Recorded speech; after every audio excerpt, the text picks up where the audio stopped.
বলিউড মুভিজে যখন দেখতাম যে কাশ্মীর এত সুন্দর, টিউলিপ এত সুন্দর, তখন মনে হতো যে আমি কবে যাব, আমার এই আশাটা কবে পূরণ হবে।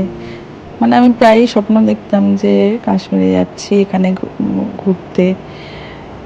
কিন্তু সেই আশাটা যখন বাবাই মাধ্যমিক দিল, ঠিক কয়েক মাস আগে রাজকে বললাম যে যাবে কাশ্মীরে বোর্স হয়ে গেলে বাবাইয়ের।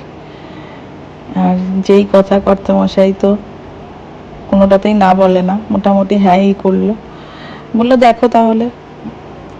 আর সেই ইয়েতেই এগিয়ে যাওয়া, একটু একটু করে পয়সা জমিয়ে আমরা চলে গেলাম অবশেষে আমাদের কাশ্মীরে, যেখানে মানে স্বপ্ন। আমার কাছে এটা ভীষণই একটা কাছের, মনের কাছের একটা স্বপ্ন, যেটা পূর্ণ হয়েছে। আর দেখো, তাই তোমাদের সাথে এই পুরো টিউলিপ গার্ডেনে ভিডিওটা শেয়ার করলাম। সামনাসামনি দেখেছি আর টিভিতেও দেখেছি, দুটোর মধ্যে কোনো ডিফারেন্স আমি পাইনি। এতটাই সুন্দর মনে হয় না, প্রত্যেকটা ফুল না, প্রত্যেকটা মানে ঠাকুরের যে কত সুন্দর সৃষ্টি, কাশ্মীরে না গেলে বোঝা যাবে না। প্রত্যেকটা ফুলে ফুলে সৌন্দর্য মিশে রয়েছে।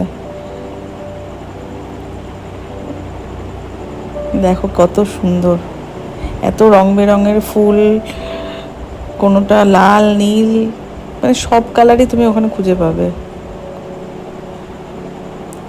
মানে কাশ্মীরকে ভূস্বর্গ বলা হয় ঠিকই, কিন্তু আমার কাছে ভূস্বর্গর থেকেও উপরে কিছু থাকলে সেটা এতটাই সুন্দর।